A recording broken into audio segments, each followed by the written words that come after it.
vamos a ver un poquito, lo primero que tenemos que revisar es esta terminología que se ampara en reglamentos, en normas, en disposiciones jurídicas que nos hacen distinguir entre reclamos y denuncias. ¿Y por qué tenemos que distinguirlos? Porque tienen obligaciones distintas. Cuando se recibe un reclamo, cuando se recibe una denuncia o una queja, perdón, las obligaciones que generan en los particulares o en el Estado distintas. Y por el otro lado, como usuarios, cuando nosotros vamos a plantear un malestar con nuestro proveedor o con nuestro Estado, tenemos que saber distinguir cuándo estoy frente a un reclamo, cuándo estoy frente a una queja. Si vamos a hablar de quejas y reclamos en el sector privado, tenemos que hablar de derechos y obligaciones de los usuarios y de los consumidores. Deben saber que en el Perú tenemos un marco normativo muy específico de protección al consumidor y lo vamos a revisar, por supuesto, tangencialmente. Gestión de reclamos y resolución de conflicto, vamos a analizar muy someramente, vamos a recordar muy someramente la teoría de conflicto, cómo es que surge y a partir de que ha surgido, cómo es que se tratan estos conflictos. Una vez desarrollados estos términos generales, vamos a entrar ya a temas específicos, como lo son el libro de reclamaciones en el sector privado. Estoy seguro que todos ustedes han ido alguna vez a un barco, a un banco, a un comercio, a un retail y han visto un letrerito que pone ahí grande, libro de reclamaciones, ¿no es cierto? Vamos a descubrir, vamos a recordar en algunos casos cómo es que funciona este libro de reclamaciones cuando yo me voy a un comercio, a un retail, a un banco, en una empresa de transportes o en cualquier otra.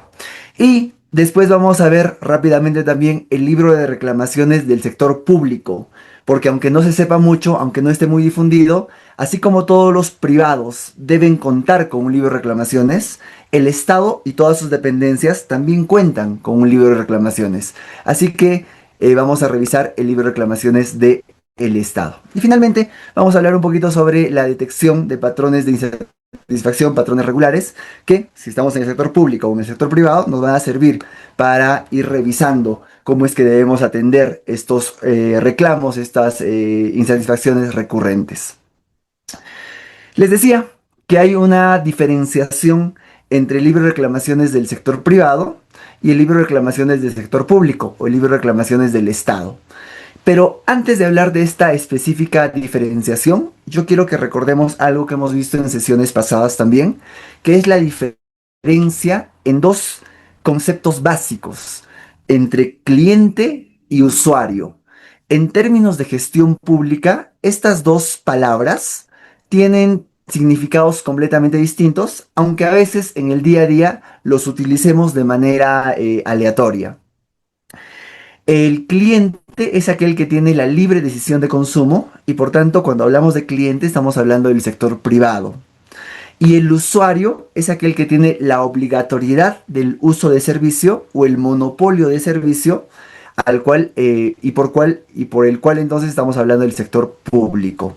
Pero me explico mejor porque sé que estas cosas pueden resultar muy vacías. Pensemos en un ejemplo claro.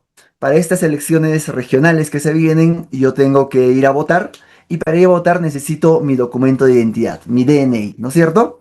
Entonces, pasa lamentablemente que yo esta noche de sábado pierdo mi DNI y tengo entonces que acudir a algún lugar a hacer el trámite de duplicado o reposición del DNI, ¿no es cierto? Como todos ustedes saben, ese lugar al que debo ir es la RENIEC. Y digo debo ir porque es la única institución que tiene la competencia para otorgarme el duplicado del DNI. Entonces, en esos términos, yo soy un usuario porque existe esta obligatoriedad de servicio. ¿A qué me estoy refiriendo? Yo, usuario, no puedo decir, oye, la RENIEC siempre está llena y me queda muy lejos de casa. Mejor me voy al Indecopi. O mejor me voy al Ocinermin, que me quedan más cerca y que están más vacíos. Eso no funciona así. Un usuario no puede elegir el estamento del Estado al que quiere acudir. Es necesario acudir a algún establecimiento, a algún estamento específico. A eso nos referimos con la obligatoriedad del servicio. Entonces, si me tratan bien o me tratan mal, si hago una cola larguísima o no hay cola, si atienden de buen o mal humor, igual yo, usuario, tengo que ir a la RENIEC. Pensemos un poquito en la otra vereda. y hablemos del cliente. Y aquí ya pensarán, ya sabrán ustedes que estamos hablando de una libre decisión de consumo porque estamos ante el privado que brinda el servicio. Yo quiero sacar un préstamo y puedo ir al banco A, al banco B, al banco C, al banco D. Y dependiendo de cuál me ofrezca mejores condiciones, yo contrataré con uno o con otro. Y con esas mejores condiciones, en un momento vamos a hablar de las contractuales, cuando hablemos de derechos y de los consumidores, pero también me refiero a las condiciones de atención. Si el banco A está más lleno siempre y el banco B está más vacío, de repente a mí que no me gusta esperar, voy a preferir el banco B. Si el banco A me ofrece una atención mucho más cálida, siempre más atenta de sus funcionarios, de sus asistentes, probablemente yo me decida por uno o por otro, y a eso me refiero con la libre decisión de consumo. A diferencia de la RENIEC, en la que yo sí o sí debo ir a hacer mi trámite a esa oficina, los proveedores, el privado, siempre me ofrece una gama más grande para elegir dentro de varias opciones a quién le voy a contratar, a quién le voy a comprar. ¿Por qué estamos hablando de esto? Porque esa diferenciación da pie a estos dos términos que les decía, a veces utilizamos de manera aleatoria, pero que en realidad no son sinónimos absolutos. Por un lado, el usuario, que es aquel que recibe el servicio por parte del Estado, y por otro lado, el cliente, que es aquel que recibe el servicio, el producto, por parte del particular o por parte del privado. ¿Por qué es importante esto cuando hablamos de atención al usuario, cuando hablamos de gestión de quejas y gestión de reclamos? Porque ya saben ustedes que la gestión de un reclamo suele ser mucho más rápida, mucho más eficiente en el sector privado, porque tenemos este riesgo de libre decisión de consumo. Yo que soy privado, estudio jurídico, estudio contable, una constructora, una aerolínea, en la que ustedes quieran pensar. Si yo privado no atiendo bien a mis usuarios, lo que sé que va a pasar es que se van a ir con la competencia. Entonces, en ese contexto, la atención al usuario, la solución de sus reclamos, cobra un factor bastante más importante. Pero también del otro lado, en el sector público, cuando hablamos del Estado, felizmente estamos ya en una nueva etapa de comprensión de lo que es el servicio público, de lo que es un servicio con valor público, y por eso cada vez más nos estamos preocupando en el Estado, porque la atención de los usuarios, o sea, la atención de sus quejas, de sus reclamos, de sus insatisfacciones en general, sea mucho más rápida, mucho más célere, estar siempre más atentos a eso. Y una muestra objetiva de esa preocupación que en los últimos años venimos desarrollando es justamente la implementación del libro de reclamaciones del Estado. Hacemos un mea culpa, efectivamente no está tan difundido como el libro de reclamaciones de los particulares, pero ya todos los ciudadanos peruanos deberían saber que cuando una comisaría se demora en atenderme, que cuando el Seguro Social se demora en atenderme, que cuando cualquier institución, el Indecopi, se demora en atenderme, no me brinda un trato adecuado, yo, usuario, puedo presentar un reclamo en el libro de reclamaciones del Estado. Es una forma de hacer llegar mi insatisfacción a el Estado para que solucione, para que cambie, para que mejore algunas acciones, conductas políticas de atención. Y es todo esto de lo que vamos a desarrollar o de lo que vamos a conversar el día de hoy, circunscribiendo objetivamente con mayor detalle al libro de reclamaciones, primero privado y luego el libro de reclamaciones del Estado.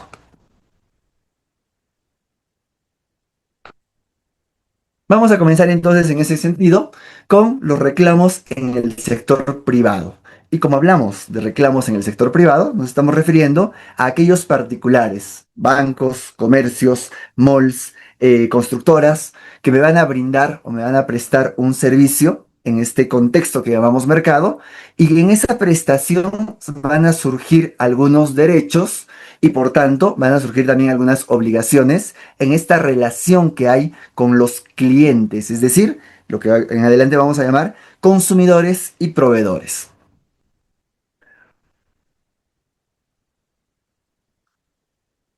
A ver, ¿por qué hablamos de protección de los consumidores? Porque la constitución política que tenemos actualmente vigente en el Perú, la constitución de 1990, 1993, que se supone es la norma de mayor rango en el Perú, se ha preocupado por normar la actividad económica del Estado peruano. Y por eso a partir del artículo 58 en adelante ponemos algunas reglas de cómo vamos a manejar el dinero en el Perú. No voy a aburrirlos con el detalle de esto, pero es importante que recuerden, por ejemplo, entre otras cosas, que nuestra economía es una economía social de mercado. Un término que por favor les pido lo guarden hacia el final de la clase, que va a hacer sentido, la economía social de mercado. Y no estamos aquí para descubrir nada nuevo, pero una economía social de mercado es justamente lo que dicen estos dos términos.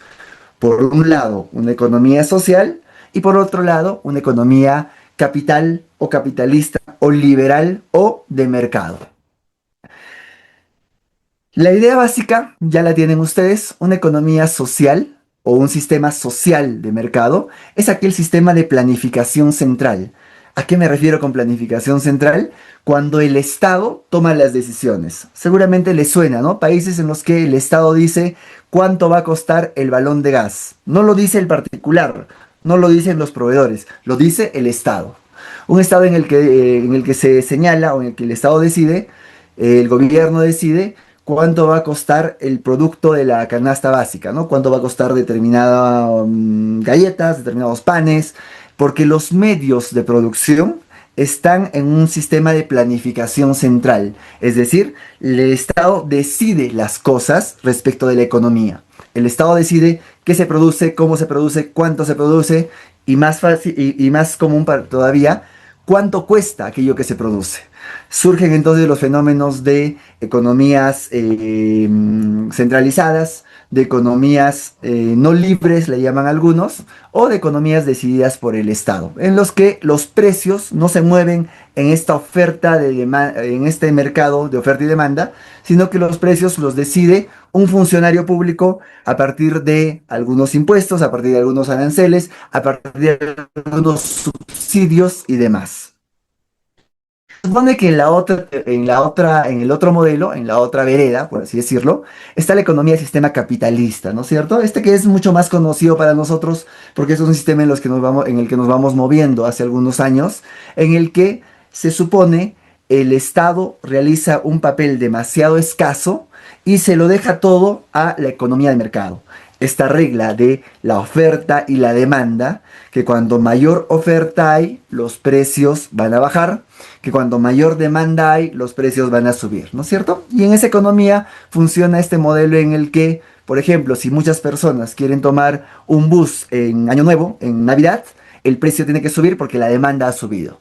Esta economía muestra fenómenos como estas liquidaciones de ropa de invierno, de verano, ¿no es cierto? Como ya nadie quiere comprar ropa de verano porque el verano ya se acabó, suelen haber ofertas, rebajas, descuentos, porque a menor demanda, menor precio.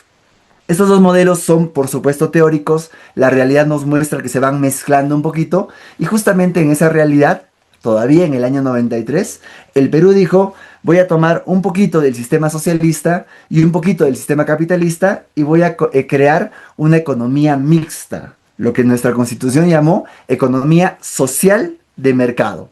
Entonces se supone que en nuestro país, al funcionar la economía social de mercado, no tenemos una economía completamente socialista y no tenemos una economía completamente capitalista. Tenemos un justo medio, economía mixta, en la que el mercado y el Estado interactúan de la manera más beneficiosa posible. ¿Para quién? Para los usuarios, para los clientes, para los consumidores en general. Pero digamos, este panorama, que en términos teóricos funciona, se autorregula con esta mano invisible de la que hablaba todavía Adam Smith en los años 50, resulta que no es tan perfecta, que existen algunas imprecisiones, algunos defectos, algo que en teoría microeconómica se llama fallas de mercado. ¿Qué es una falla de mercado? Es una ineficiencia del modelo que hemos adoptado nosotros, del modelo liberal. ¿Y a qué me refiero con fallas de mercado? Me refiero con aspectos en los que las cosas no funcionan tan bien. Y la falla, muchísimas, pero la que quiero que recuerden también, la segunda cosa que les pido que guarden hacia el final del curso, es un término adicional que les voy a dar que se llama asimetría informativa. ¿Qué significa asimetría informativa? Significa que consumidor y proveedor no tienen la misma información. Es decir, que el que vende tiene siempre mejor y mayor información que el que compra. Y para que nos demos cuenta de eso, vamos a pensar en estos cuatro ejemplos. El constructor versus el propietario. De repente alguno de ustedes quiere comprarse un departamento y está en búsqueda de uno en la mejor zona al mejor precio, ¿no es cierto? ¿Qué es lo que sabe del departamento? Básicamente eso, que sus costos varían en virtud de los materiales, del piso en el que se encuentra, de la ubicación y también de la constructora en la que yo voy a comprar, ¿no es cierto? Pero yo como futuro propietario de un departamento no tengo por qué saber nada más.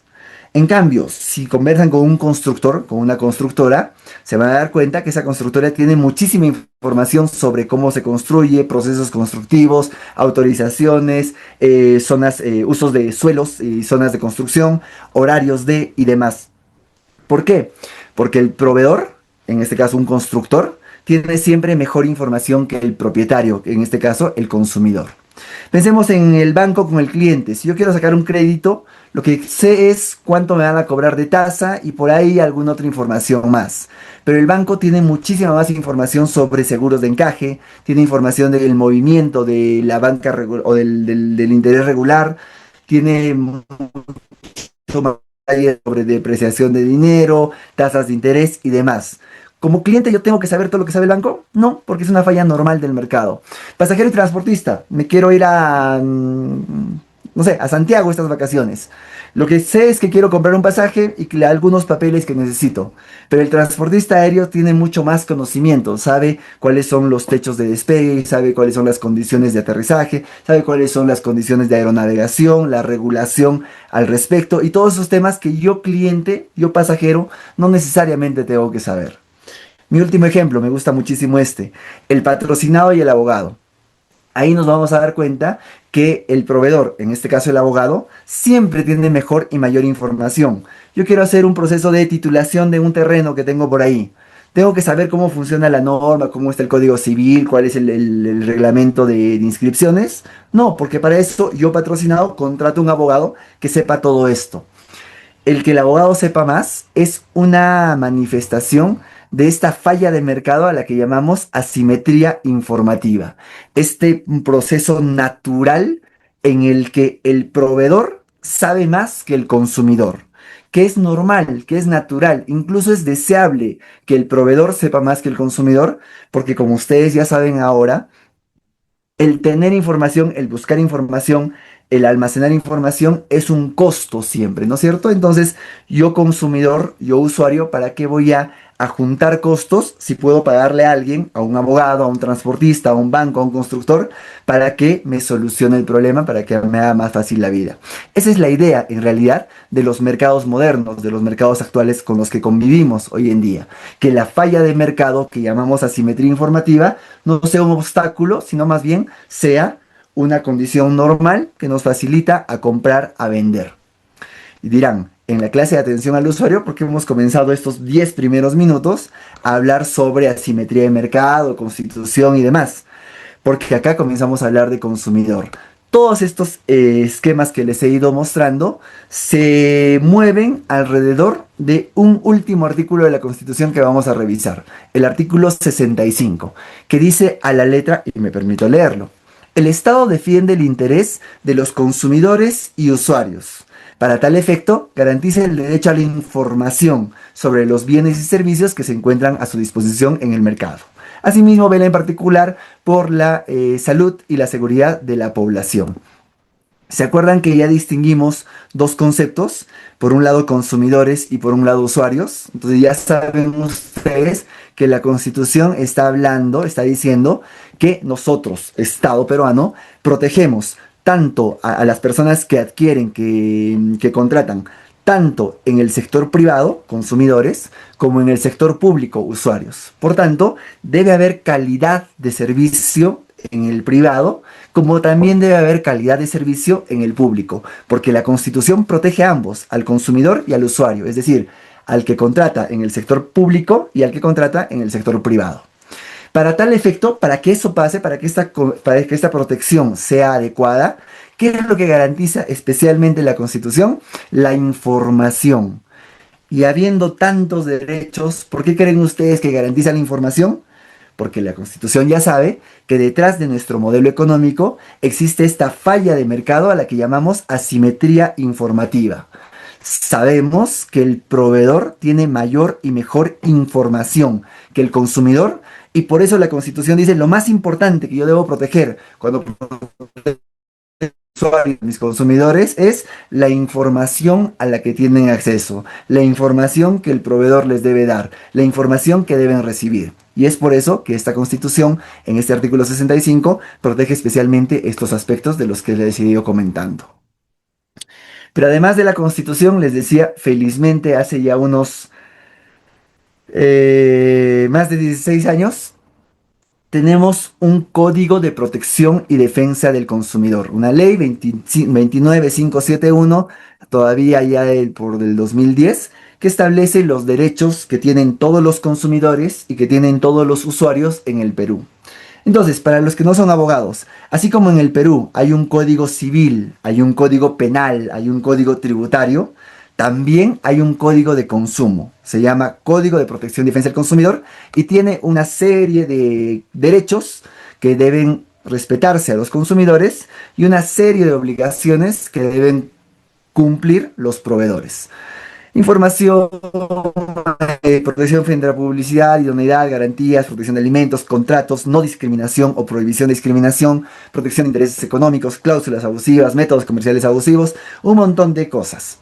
Y dentro de ese montón de cosas, dentro de los 160 y tantos artículos que tiene este código, está en alguno de ellos, ya vamos a revisar en un momento el detalle, el libro de reclamaciones del particular, el libro de reclamaciones del Estado. Es decir, el tema que nos reúne el día de hoy no es solamente un concepto aislado de querer, de mejorar la atención al usuario, sino que tiene su base legal, su exigencia legal, tanto en la Constitución, como lo hemos visto hasta ahora, como en el Código de Protección y Defensa del Consumidor, como lo vamos a ver en detalle en unos momentos.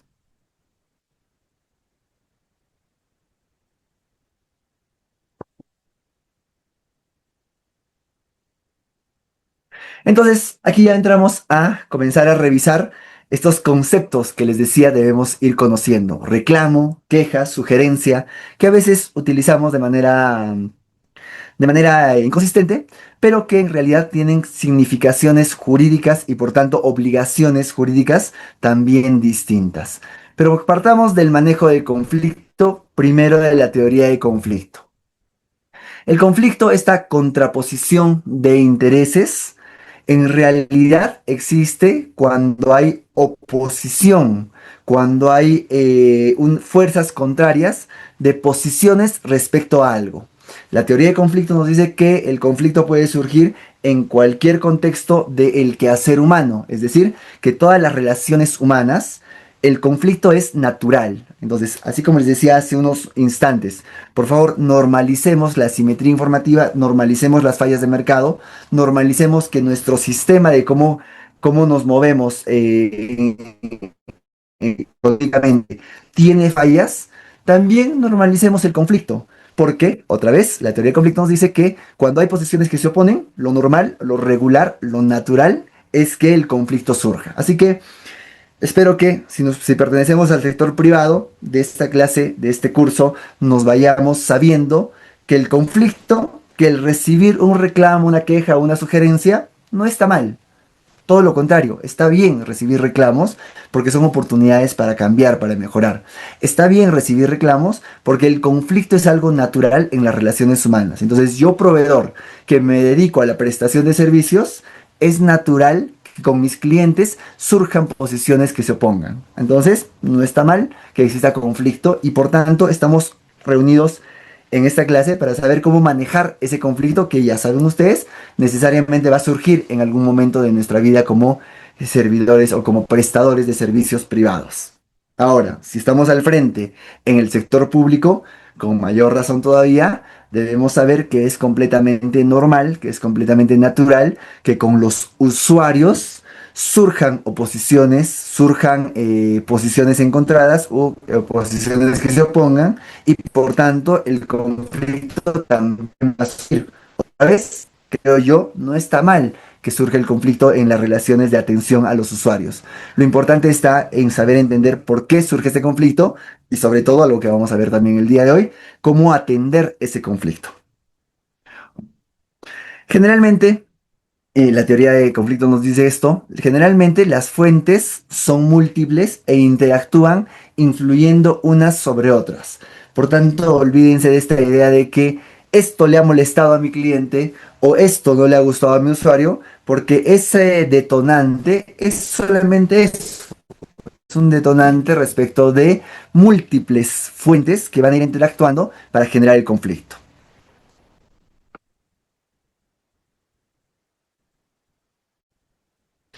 Cuando hablamos de conflicto de consumo en la clase del día de hoy.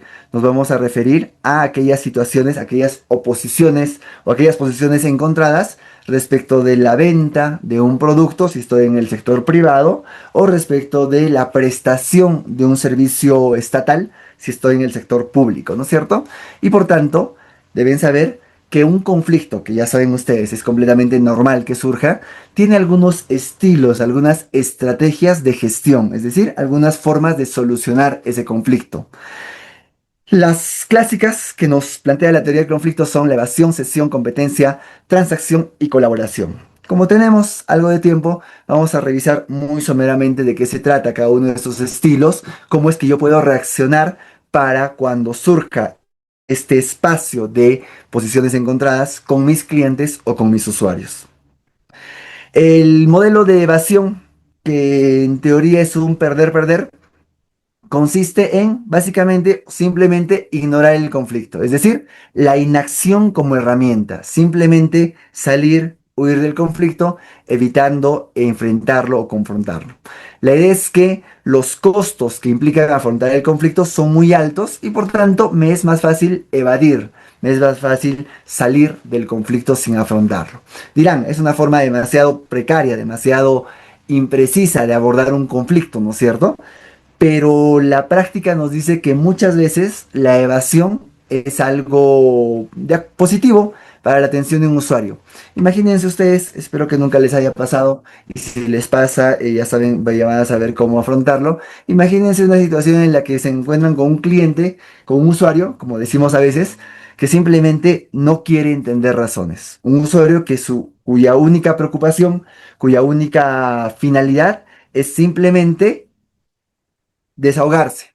Muchas veces pasa eso, en la administración pública, en el sector privado también. Seguramente alguna vez les ha pasado, hemos recibido usuarios, hemos recibido clientes que no, simplemente no quieren encontrar una solución. Han venido a la oficina, han venido al estudio, han venido al, al comercio, simplemente a desahogarse. Un estilo de gestión de conflicto es simplemente no confrontarlo, porque este usuario no desea una solución. Entonces, el estilo de gestión de evasión no necesariamente es malo. A veces puede ser un estilo inteligente para algunas situaciones. Se los voy adelantando. Al final de esta lámina creo me parece que se los pongo. Ningún estilo es correcto e incorrecto. Ningún estilo está bien o está mal. Siempre depende de las situaciones en las que tengamos que atender las razones por las que surgen estos conflictos. Entonces, está bueno en la clase del día de hoy ir conociéndolos para que después ustedes puedan decidir cuál aplicar. El de la sesión se conoce como perder-ganar. Es el comportamiento que consiste en ceder, no confrontar. Y la idea es que digamos, esta reacción es, debemos perder un poco para que el otro gane. Es decir, ceder un poco para que la otra parte gane. No sé si es demasiado salirme del contexto de las relaciones de consumo, pero eso nos pasa mucho, a las personas que tenemos familia seguramente se van a sentir identificadas, pasa mucho en los conflictos de orden familiar, ¿no es cierto? El estilo de cesión de repente es, ok, cedo un poquito, aunque sé que no tienes la razón, aunque yo sé que tengo la razón, voy a ceder para evitar, para mejorar, para solucionar este conflicto. En la gestión pública a veces también pasa, a veces también ocurre, a veces también nos sucede que los funcionarios nos vemos en la necesidad de ceder, por supuesto, dentro de los límites legales que la competencia nos permite, para solucionar, para abordar un conflicto. Y por supuesto, si estamos en el sector público, perdón, en el sector privado, eso es mucho más recurrente, ¿no es cierto? Cuando tenemos un usuario complicado, cuando tenemos un usuario difícil, muchas veces tendremos a ceder un poquito en las condiciones, ceder un poquito en las condiciones de atención para que ese usuario vea superado su conflicto. El tercer estilo es el de la competencia, que muchas veces de manera inconsciente solemos aplicar, en el que priorizamos el ganar nuestro en desmedro o en descalificación de la necesidad del punto de vista del otro. Pasa mucho en la función pública, hay que hacer otra vez un mea culpa respecto de cuando el funcionario conoce su procedimiento, casi siempre trata de imponer, trata de competir respecto del conocimiento de ese procedimiento, haciéndole saber a su usuario que está equivocado. ¿Es una forma de abordar el conflicto? Por supuesto que sí. No me parece la más recomendable, pero hay algunas ocasiones en las que puede funcionar. En el sector privado pasa mucho menos por este tema de la competencia que les decía, pero suele o puede haber también alguna ocasión en el que ustedes se hayan topado con un funcionario, con un asistente de ventas, con algún administrativo y les haya dicho, oye, esto no funciona así, funciona de esta otra manera, ¿no? Entonces, con este ánimo de generar una ganancia para la empresa en desmedro del interés del cliente. Otra vez, no está bien ni está mal, no es correcto ni incorrecto, se puede aplicar, puede ser beneficioso si se aplica correctamente en ciertas circunstancias. El más utilizado de todos, el estilo de transacción, ganar poco y perder poco. En este caso, el comportamiento por parte es la cesión mutua por parte de ambos involucrados en este conflicto hasta llegar a un punto conciliatorio, a un punto medio, ¿no es cierto? La idea es que se trasciende el conflicto haciendo o recordando que para ganar también hay que perder algo. Y esto funciona muy bien, sobre todo en el sector privado, cuando yo sé que en esta ocasión, en el conflicto que me están planteando, voy a perder, voy a darle la razón a mi cliente, pero eso va a generar de repente un cliente mucho más satisfecho, un cliente fidelizado para futuras compras, para futuras interacciones. Entonces, el estilo de transacción también funciona muy bien cuando queremos solucionar un conflicto específico.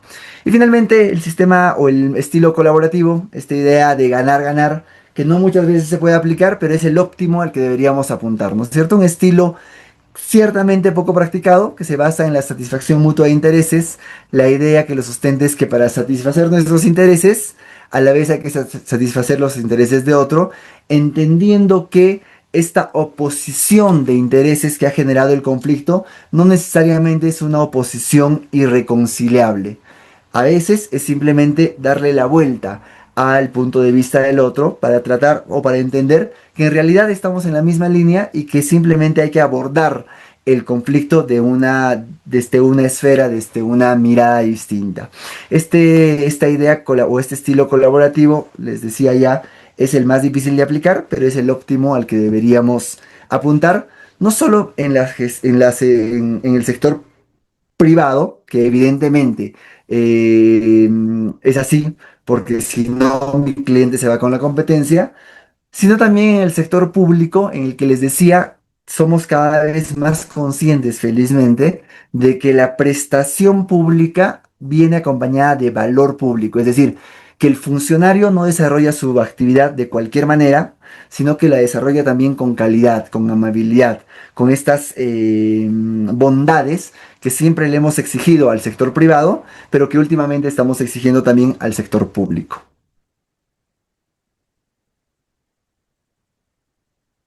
Y finalmente, este es un cuadro comparativo respecto de en el conflicto, la preocupación por uno y la preocupación por otro, cómo están en más alta o más baja estima los diferentes estilos de gestión de conflicto que hemos ido viendo, ¿no es cierto? Competencia y colaboración, alta preocupación por uno mismo y baja preocupación por el otro. El de transacción, el justo medio. Y el de evasión sesión, el caso, el punto contrario, ¿no? Entonces esto es simplemente una ubicación cartesiana, por así decirlo, de dónde está cada estilo. Y lo importante está en la última parte que ya se los adelantaba antes, ¿no? No hay un estilo mejor que el otro, sino lo que se debe hacer es comprender las ideas centrales que identifican el estilo para saber cuándo es mejor aplicar uno y cuándo es mejor aplicar otro.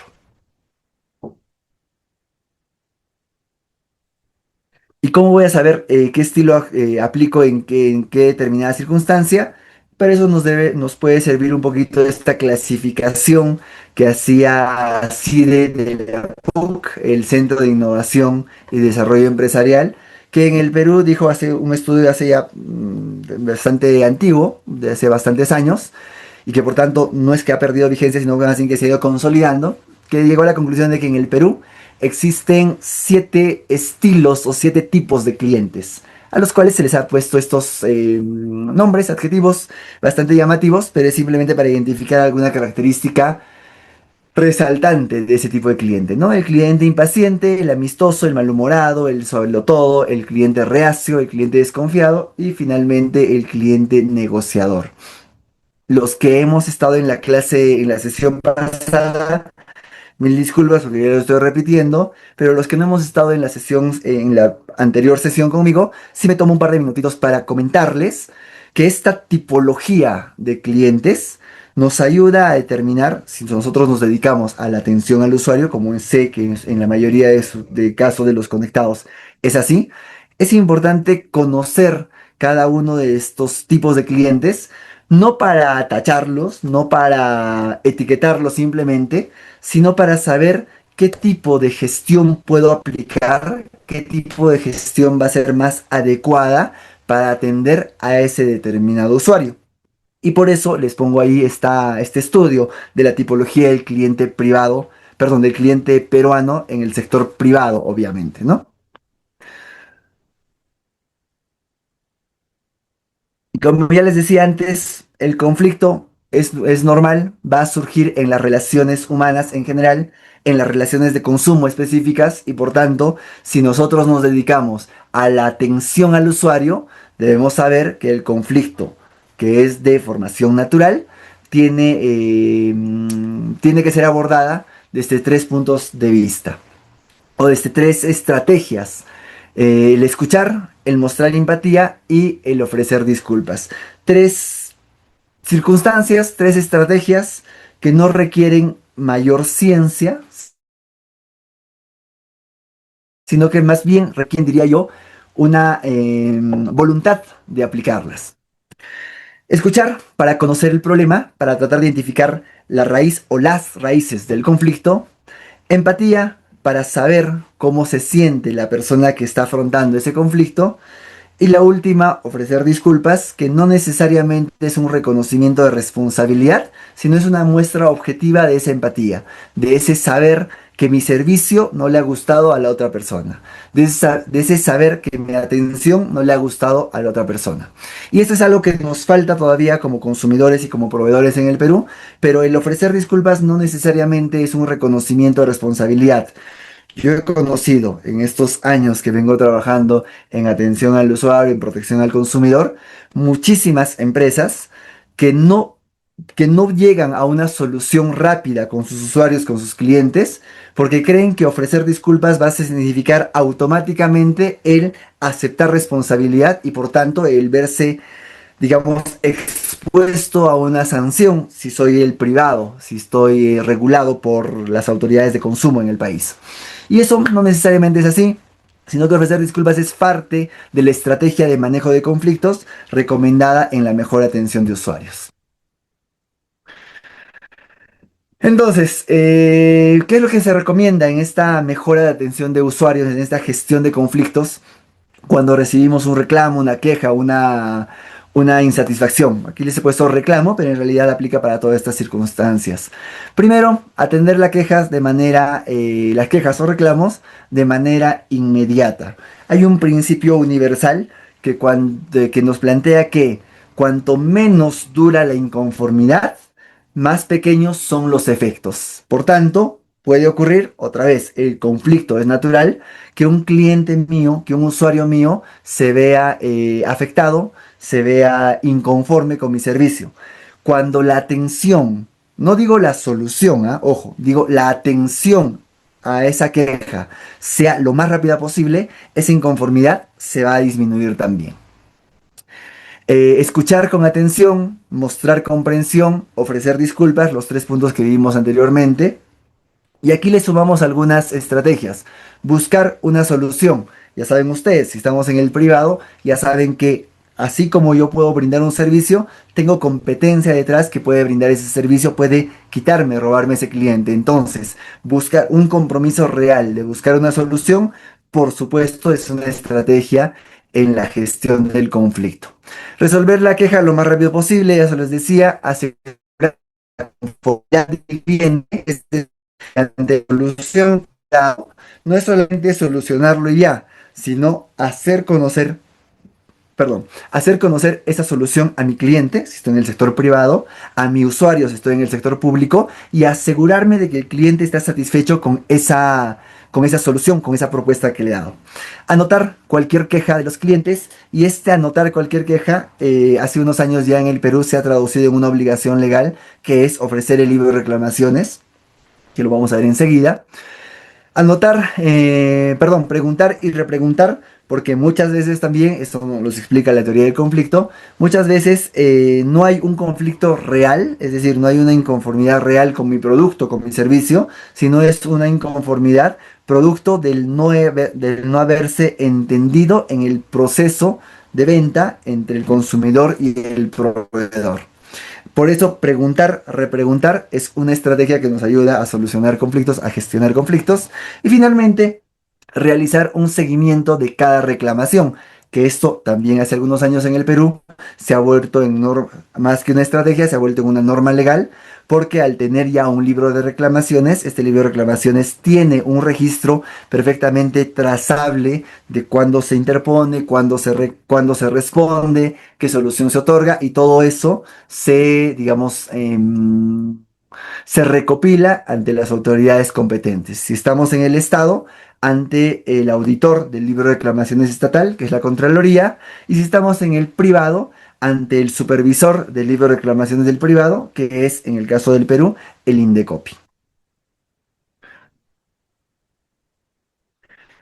¿Para qué aplicamos estas estrategias? Para, les decía, minimizar el impacto negativo del problema, aliviar la tensión entre los involucrados, mi cliente y el proveedor, alcanzar un acuerdo satisfactorio y utilizar procedimientos alternativos como arbitraje, conciliación, mediación, negociación, antes de tener que ir a tramitar un proceso administrativo sancionador o antes que tener que ir a tramitar un juicio ante la autoridad jurisdiccional o ante el Indecopi, que por supuesto como proveedor, y ustedes que están en el sector público me entenderán, ningún proveedor quiere, ¿no es cierto? Ningún proveedor, ninguna empresa quiere perder su tiempo tramitando procesos engorrosos ante las autoridades de consumo cuando puede mejor o bien utilizar conciliación, mediación, negociación, y es por eso que estamos viendo estas estrategias de resolución de conflictos el día de hoy. Esos conflictos o esas soluciones de conflictos, o estas resoluciones de conflictos, las conocemos en el Perú como MRC, mecanismos de resolución de conflictos, que tienen, digamos, que tienen dos tipologías, que tienen que ver esto con temas jurídicos, pero básicamente los heterocompositivos, quiere decir que la composición, la solución del conflicto, la va a hacer alguien más. Y los autocompositivos, es decir, que la composición va a ser autónoma, va a ser entre yo y mi cliente. Por eso, como heterocompositivos, pongo como ejemplos el juicio y el arbitraje, y los autocompositivos, la mediación, la negociación, la conciliación. ¿Qué tienen en común mediación, negociación, conciliación?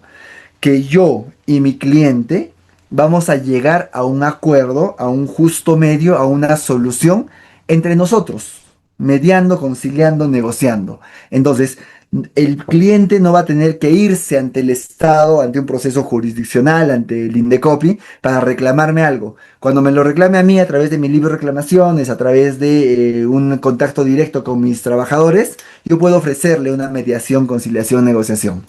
Si eso no funciona, si los métodos autocompositivos no funcionan, pues estarán los más temidos, los métodos heterocompositivos, en los que como consumidores tendré que acudir a una autoridad en un trámite largo de un proceso, pero como proveedores también son complicados, también son complejos, porque voy a verme expuesto a que mi caso, la denuncia sea resuelta por una autoridad y puede esa autoridad incluso imponerme una sanción. En el caso del Perú, para atención de usuarios, sanción que va a ser siempre pecuniaria, traducida en multas respecto de algunos temas de algunas infracciones en la normativa de protección al consumidor. Entonces, como esto es medio gaseoso, esto es medio jurídico, les he traído algunos ejemplos de cómo es que funciona en el Perú específicamente esto de los métodos autocompositivos y heterocompositivos. Un método autocompositivo, es decir, en el que se soluciona el problema simplemente entre consumidor y el proveedor, está en el famoso libro de reclamaciones. Vamos a ver en unos minutos más el detalle de cómo funciona ese libro de reclamaciones, pero básicamente es un cuaderno en el que mi cliente me escribe una inconformidad, yo la leo y le digo, esta es mi posible solución, esta es mi propuesta de solución. Se dan cuenta que el Estado no ha intervenido, no ha venido un inspector del Indecopi para ver que ponga mi reclamo y cómo le estoy resolviendo. Simplemente consumidor y proveedor pone el reclamo, le respondo satisfactoriamente y el problema, el conflicto se soluciona allí. Por eso es un método autocompositivo. Ahora, si en el Perú también funcionan, sobre todo en las grandes industrias, funcionan las defensorías gremiales. Los bancos, por ejemplo, tienen su defensa gremial, las aseguradoras tienen su defensa gremial, los proveedores de carros, las concesionarias, perdón, tienen su defensa gremial. ¿Qué es una defensa gremial? Los bancos se ponen de acuerdo y dicen, oye, cuando tengamos reclamos de los consumidores, no hay que esperar que venga la autoridad a sancionarnos, sino que todos los bancos vamos a ponernos de acuerdo para pagar un asesor que ayude a ese consumidor y cuando tenga la razón, le damos la razón. Y cuando creamos que no tiene la razón, pues simplemente no le damos una solución. Esas defensas gremiales son un mecanismo adicional de autocomposición en el que un usuario, por ejemplo, de un banco, puede acudir y decirle, oye, considero que el banco A me está cobrando intereses de manera indebida. A ver, revísenlo. La defensa gremial va a revisar cómo se están cobrando los intereses, cuáles son las condiciones pactadas y demás, y podrá decirle al usuario, te están cobrando bien y por tanto no hay nada que reclamar, o te están cobrando mal y por tanto vamos a exigirle al banco que te devuelva. Alguno dirá por ahí, sé que ya lo están pensando. Si esas defensas gremiales dependen de los bancos, por ejemplo, la defensa de bancos, Asbank. Entonces, ¿cómo es que le van a dar la razón al consumidor si dependen de los bancos? Ahí está el detalle. Como es un método autocompositivo, si le dan la razón al consumidor, todos estamos felices. Si no le dan la razón al consumidor, no es vinculante para ese consumidor. Es decir, el consumidor que ha acudido a la defensa gremial y no ha ganado el caso, tiene perfectamente expedita su derecho de acudir, por ejemplo, al Indecopi en vías de autocomposición o de heterocomposición. O puede acudir a la vía jurisdiccional si así lo considera pertinente. Puede denunciar, puede reclamar en la justicia ordinaria. La defensa gremial no es un obstáculo, sino más bien es un paso más, una ayuda más que podría dársela. Por eso, cuando se le da la razón al usuario, al consumidor, la decisión es vinculante para los agremiados, para los bancos, las aseguradoras, las compañías. Pero cuando no es favorable al consumidor, no es vinculante para el usuario, para el consumidor. Por tanto, puede acudir, si él sigue considerando que sí lo están afectando, si están vulnerando sus derechos, puede acudir a cualquier otro método heterocompositivo. Buenos oficios, mediación y conciliación son bastante ya más específicas. Ustedes saben que en el Perú los problemas de atención a los usuarios, los problemas de consumo, cuando alguien compra, cuando alguien contrata algo de algún particular, es decir, cuando un cliente compra, y tiene un problema, en el Perú tenemos que un código de protección y defensa del consumidor. Ese código de consumidor lo aplica una autoridad administrativa, que en el caso del Perú se llama Instituto Nacional de Defensa de la Competencia y de la Propiedad Intelectual. Más fácil, Indecopi. Ese Indecopi tiene a su cargo, por ser la autoridad de consumo en el Perú, tiene a su cargo la solución de conflictos, conflictos de consumo específicamente, y esa solución la puede hacer a través de tres formas: buenos oficios, mediaciones y procedimientos sancionadores. ¿Qué son los buenos oficios? Básicamente un llamado de atención al proveedor diciéndole, oye, esto no está funcionando. Oye banco, oye comercio, oye retail, oye bodega, esto no le ha gustado a tu cliente. A ver, revísalo y si quieres, mejóralo. Es un buen oficio. Yo en Decopy te estoy diciendo que algo de repente no está funcionando en tus servicios y puedes cambiarlo. Mediación y conciliación, ustedes ya lo conocen. El Indecopy les llama a los proveedores, les dice, hay un consumidor con este problema, ¿qué solución le ofreces? Si el proveedor le da una solución, el consumidor la acepta, se habrá conciliado. Si el proveedor ofrece una solución a través de un correo electrónico, de un medio no directo, se habrá mediado. Pero si estos métodos, no, si estos procedimientos, si estos mecanismos no funcionan, el Perú tiene, perdón, el Perú tiene reservada también un procedimiento sancionador que es, diría yo, obviamente con el perdón de los abogados por la imprecisión, es como un juicio que siguen los consumidores ante el Indecopi denunciando a un proveedor que en la consideración del consumidor se ha comportado mal, ha vulnerado alguno de sus derechos. Y finalmente, en el Perú también funciona el arbitraje de consumo. Este mecanismo seguramente algunos lo conocen. El arbitraje es aquella persona que decide, que no es un juez, que no es el Indecopi, sino es un árbitro al cual se somete la controversia, y este árbitro va a decidir quién tiene la razón, si la parte A o la parte B. ¿Cuál es, qué es lo diferente del arbitraje respecto del procedimiento tradicional que está aquí arriba? Lo interesante del arbitraje es que es mucho más rápido, mucho más célere, porque hay una única instancia. El árbitro decide y se acabó. No se puede apelar, reconsiderar, plantear nulidad a un tribunal superior ni nada. El arbitraje de consumo se agota en una única instancia, y es por eso que en muchos países la gestión de conflictos se desarrolla o se resuelve por arbitraje. De hecho, seguramente lo han escuchado también, en construcciones grandes, por ejemplo, en obras de envergadura, cuando hay problemas en las contrataciones, en los pagos, en el cumplimiento de obras, generalmente estos temas se dilucidan ya no en juicios, ya no en procedimientos sancionadores, sino a través de la vía de arbitraje. Arbitraje internacional, por supuesto, pero que traducida a la escala, en el caso del Perú, también funciona. Si yo tengo un problema con un proveedor, digamos, Rosatel, porque no me han mandado las flores en la fecha que habíamos acordado, puedo llevar a Rosatel a un arbitraje de consumo, y ese arbitraje de consumo ser resuelto de manera mucho más rápida, de manera mucho más célere. Seguramente en algún otro curso, en algún otro diplomado, tendremos la oportunidad de hablar de arbitraje de consumo, que es un tema apasionante y muy largo también, pero hoy les dejo únicamente como señalamiento de que en el Perú ya está implementado el arbitraje de consumo. Es cierto que todavía no se utiliza mucho, pero que ya está legalmente, o ya es legalmente aplicable. Entonces, les decía, les prometía que el día de hoy vamos a hablar muy específicamente. Cuando hablamos de atención al usuario, hablamos de conflicto y de surgimiento de conflicto que es natural. Y una de las formas de solucionar ese conflicto, de resolver estos problemas, es a través del libro de reclamaciones. Y les decía que vamos a ver este tema del libro de reclamaciones con muchísimo detalle. ¿Por qué lo vamos a ver con mucho detalle? Porque ciertamente en la práctica es normal, es natural que la atención de este libro de reclamaciones recaiga sobre la primera persona de atención en las instituciones o en las empresas, ¿no es cierto?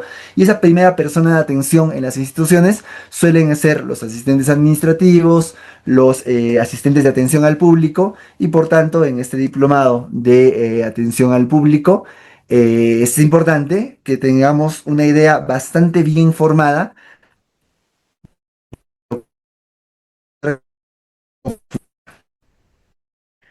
Antes de comenzar, reitero esta consideración que les hacía al inicio de la clase. Existe libro de reclamaciones para los privados y existe un libro de reclamaciones para el Estado. Por tanto, en adelante vamos a distinguir el libro de reclamaciones del sector privado versus el libro de reclamaciones del sector público. Vamos a comenzar entonces con el libro de reclamaciones del sector privado. Les decía que en el Perú tenemos un código de consumo, ¿no es cierto? El Código de Protección y Defensa del Consumidor, que dentro de sus 160 artículos tiene uno en específico que habla del libro de reclamaciones y dice que todos los establecimientos comerciales en el Perú deben contar con un libro de reclamaciones, que todos los establecimientos comerciales en el Perú deben exhibir un aviso del libro de reclamaciones. Y es por eso que hace algunos varios años ya, cuando ustedes entran a cualquier comercio, si sea a una notaría, a un banco, a un retail, a una casa de cambio, el comercio en el que ustedes puedan pensar, cuando entran, idealmente, si están cumpliendo con la norma, deben tener esos comercios, esas tiendas, esos espacios físicos, deben tener un letrerito allí que dice, este establecimiento cuenta con un y grande libro de reclamaciones, ¿no es cierto? De tal manera que ustedes tienen el derecho de solicitar ese libro de reclamaciones cuando son usuarios y si trabajan en el sector privado, se atienden al público, seguramente más de una vez han vivido esto, que el usuario que tiene alguna inconformidad viene y les pide a ustedes el libro de reclamaciones, ¿no es cierto? ¿Por qué puede hacerlo? Porque el Código de Protección y Defensa del Consumidor establece que todos los establecimientos comerciales deben tener un aviso del libro de reclamaciones y deben tener un libro de reclamaciones. Entonces, revisemos conmigo, por favor, a la letra lo que dice el artículo 150 de este código de consumo del que les hablaba. Los establecimientos comerciales, así como toda plataforma digital de comercio electrónico, deben contar con un libro de reclamaciones, de forma física o virtual. Hay un reglamento de este código, de este libro de reclamaciones, que establece cuáles son las condiciones, los supuestos y demás especificaciones para el cumplimiento de la obligación de tener libro de reclamaciones.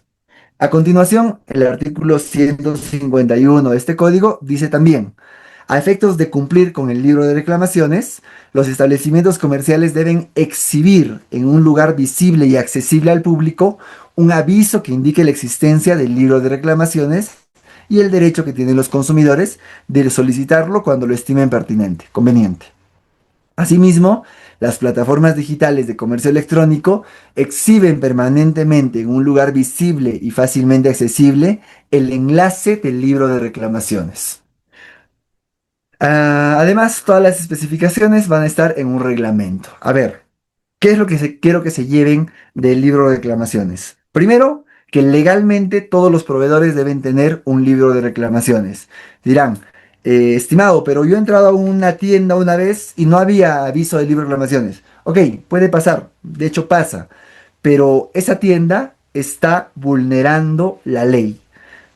La ley dice que todos los establecimientos comerciales, grandes o pequeños, cadenas nacionales o una tienda única deben tener libro de reclamaciones. A eso se refiere con establecimientos comerciales. Cualquier privado que brinde sus servicios a través de un negocio físico debe tener un libro de reclamaciones.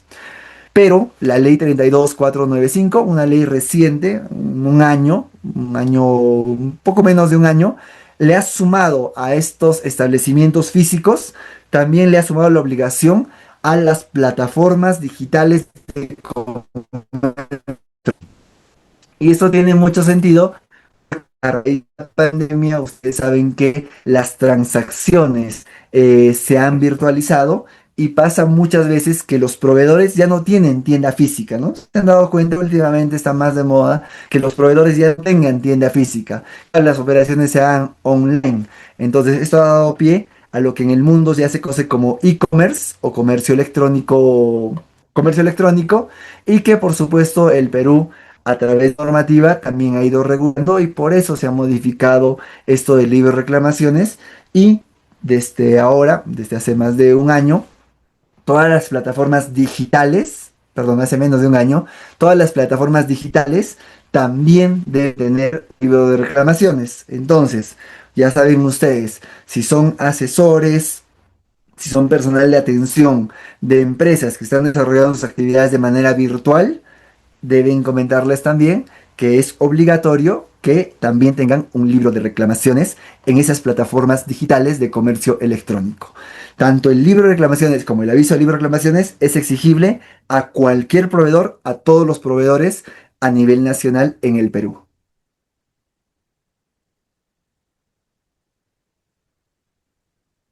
También dice la norma, seguramente algunos se ha dado cuenta mientras lo estábamos revisando, que el libro de reclamaciones puede ser físico o virtual, así decía la norma, ¿no es cierto? El proveedor, el establecimiento comercial debe tener un libro de reclamaciones físico o virtual. Esto genera mucha confusión, así que voy a tratar de hilar fino en este tema. Primero, los proveedores, si ustedes se dedican al sector público, ustedes son proveedores, ¿cierto? En productos. Ustedes, proveedores, pueden elegir libremente si implementan un libro de reclamaciones físico, es decir, este cuadernito que se va a llenar con lapicero, o implementan un libro de reclamaciones virtual, es decir, ya no un soporte físico, sino un soporte digital, un programa de recepción de reclamos. Por eso la norma dice que el libro de reclamaciones es el documento de naturaleza física o virtual previsto o provisto por los proveedores en el cual los consumidores dejan constante su reclamo, su queja. Entonces, su libro de reclamaciones puede ser físico o virtual. Si es físico, si es escrito, es un libro que tienen ahí ustedes de manera física. Ahora, aquí viene un detalle adicional. Si es virtual, si es esta plataforma digital en la que se puede poner un reclamo, además, ustedes proveedores deben tener un libro de reclamaciones de respaldo. Y eso está contenido en un nuevo artículo que hemos implementado en el reglamento del libro de reclamaciones, que es el artículo 4A. Los proveedores que cuenten con un libro de reclamaciones virtual deberán adicionalmente en sus establecimientos comerciales implementar un libro de reclamaciones físico al cual se denominará expresamente libro de reclamaciones de respaldo, conforme a a las características correspondientes. Entonces, ojo, su libro de reclamaciones es físico o virtual. Si optan por el físico, se acabó. A este virtual, a esta plataforma digital, deben tener un libro de reclamaciones de respaldo. Entonces me dirán, oye, entonces, ¿de qué sirve tener un libro de reclamaciones virtual si voy a tener también un físico de respaldo? Y la norma dice que el libro de reclamaciones de respaldo será puesta a disposición del público cuando no sea posible el uso del libro de reclamaciones virtual. Entonces, ¿cuándo voy a poner a disposición de mi consumidor el libro de reclamaciones de respaldo? Yo que tengo virtual. Cuando la página de recepción se haya caído, cuando no hay internet, cuando por algún motivo de diseño de la red, de algún motivo virtual también, no se puede entrar al libro de reclamaciones virtual. Entonces, solamente en ese caso debo ofrecer el libro de reclamaciones de respaldo. Entonces, son tres los tipos de libros de reclamaciones: el físico, el virtual y el de respaldo. Si es el físico, se acabó. Si es el virtual, debo tener uno de respaldo. Pero ojo, ese de respaldo lo entrego solamente cuando no se pueda acceder al virtual. Si son consumidores, si alguna vez han tratado de presentar un reclamo, esto genera también algunos problemas porque nos pasa mucho, ¿no? Que vienen usuarios y dicen, he ido a la caja municipal X, no voy a decir ningún nombre, pero la caja municipal X tiene su libro de reclamaciones virtual. Y yo le he pedido el libro de reclamaciones de respaldo porque yo consumidor prefiero escribir mi reclamo y no me lo han dado. lo que hay que explicarle a estos consumidores es que no es que tú, consumidor, puedas pedir si quieres físico, virtual o de respaldo. El libro de respaldo solo se te va a dar si al virtual no puedes acceder porque se fue la red, porque no hay internet, porque no hay computadora para entrar. Pero si es que existen todos esos elementos, el proveedor no tiene la obligación de darte el de respaldo cuando tiene implementado el libro de reclamaciones virtual. Entonces, este es un que enfatizo porque últimamente ha generado algunas controversias, algunas malas comprensiones de lo que está establecido aquí. Como ya sabemos cuáles son las obligaciones o cuáles son las características, los tipos de estos libros de reclamaciones, podemos pasar ya a enseñarles a ustedes consumidores, si es que son consumidores, cómo se llena un reclamo o si son asistentes de atención al usuario y les han encargado el atender el libro de reclamaciones, cómo es que reciben un reclamo. El libro de reclamaciones tiene algunas hojas, sea físico o virtual. Esas hojas se llaman hoja de reclamo. Esa hoja de reclamo u hoja de reclamación tiene algunos espacios que deben ser llenados obligatoriamente.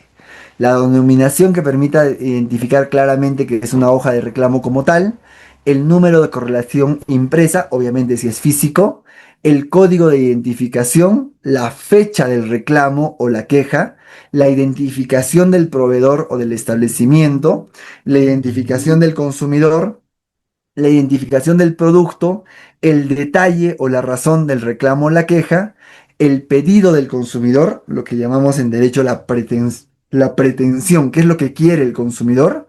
Tenemos un espacio para que el proveedor anote las acciones que está adoptando y finalmente la firma del consumidor y el nombre del destinatario de la hoja. Voy a explicar con algún detalle cada uno de estos elementos o de los elementos que son importantes explicar. La numeración correlativa, evidentemente, si es un libro físico, debe tener una correlación, ¿no es cierto? Si es un libro digital, tiene un código de identificación. En el punto 4 nos ponen la fecha del reclamo. ¿Por qué nos ponen la fecha de reclamo? Porque es importante que se deje constancia expresa de cuándo se ha recepcionado, cuándo se ha interpuesto el reclamo, porque la ley me va a dar un plazo específico para atender ese reclamo. Si yo, proveedor, me demoro un día en darle respuesta a ese reclamo, estaré cometiendo una infracción. Puede que no pase nada, puede que no me sancionen, pero ya debo saber que es una vulneración al derecho del consumidor que tiene este derecho de ser atendido hasta en 15 días hábiles como máximo. Entonces, si pasan 16 días, ya incumplí la norma. ¿Y cómo voy a saber cuántos días pasaron? Porque en el punto 4, en este libro de reclamaciones, voy a poner el día, el mes y el año en el que se recibe ese reclamo. ¿Qué pasa si no se pone la fecha en el reclamo? Simplemente no voy a saber de qué fecha o hasta cuándo contar este plazo legal de atención al reclamo y por tanto va a estar desprotegido ese consumidor. Identificación del proveedor o del establecimiento donde se coloque el reclamo. Nos pasaba muchas veces en el tiempo pasado de que habían libros de reclamaciones genéricos que se compraban en una imprenta nada más, pero que estaba vacío, no sabía de qué proveedor era el reclamo. Entonces no decía proveedor X, banco X, caja municipal X, comercio X, bodega tal. Simplemente estaba en blanco y por eso se generaba una incertidumbre, porque cuando el consumidor iba al Indecopi y decía, quiero denunciar que no me han atendido este reclamo, tú veías el reclamo y no decía quién era el proveedor. Entonces el consumidor tenía que tomarse un trabajo adicional de averiguar cómo se llama el retail, el supermercado, el minimarket donde ha comprado, tenía que averiguar el número de RUG y todo eso. Entonces para evitar eso, la hoja de reclamación ya debe venir preimpresa con la identificación del proveedor, con la razón social y con el número de RUC. La identificación del consumidor, obviamente, para saber quién ha puesto el reclamo, a quién se le va a responder. El detalle de la reclamación, qué es lo que ha generado en el consumidor esa insatisfacción para poner su reclamo. Y ojo con este punto, si son proveedores, por favor, ojo con este punto. En el 10, en esta parte de aquí abajo, Dice observaciones y acciones adoptadas por el proveedor. Este es un espacio que con posterioridad a la recepción de reclamo, yo proveedor puedo poner. Entonces, si soy el asistente de atención al usuario encargado de atender el libro de reclamaciones, pondré, si el motivo de la atención es, no sé, una demora en la entrega del producto, podré poner en observaciones, en fecha tal se cumplió con atender, con enviar el producto al consumidor a su domicilio, se cumplió con informarle que podía venir a recogerlo, qué sé yo.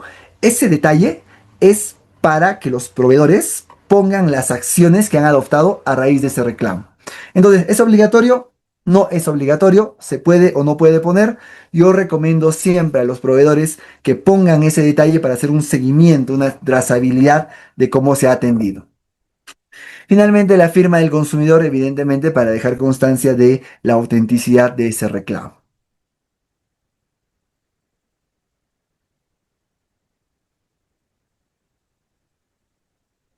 Aquí voy a tratar de hacer, o voy a hacer una pausa respecto de los contenidos para que hagamos juntos una reflexión. Les decía que en el modelo en el que nosotros vendemos nuestros productos o servicios si nos dedicamos al sector privado, es un modelo de economía de mercado que tiene algunas fallas naturales, como la simetría, que genera naturalmente las inconformidades o lo que llamamos, lo que hemos llamado en la clase de hoy, la teoría del conflicto, ¿no es cierto? Que nos explica que el conflicto, que se traduce en un reclamo, es algo completamente normal, completamente natural.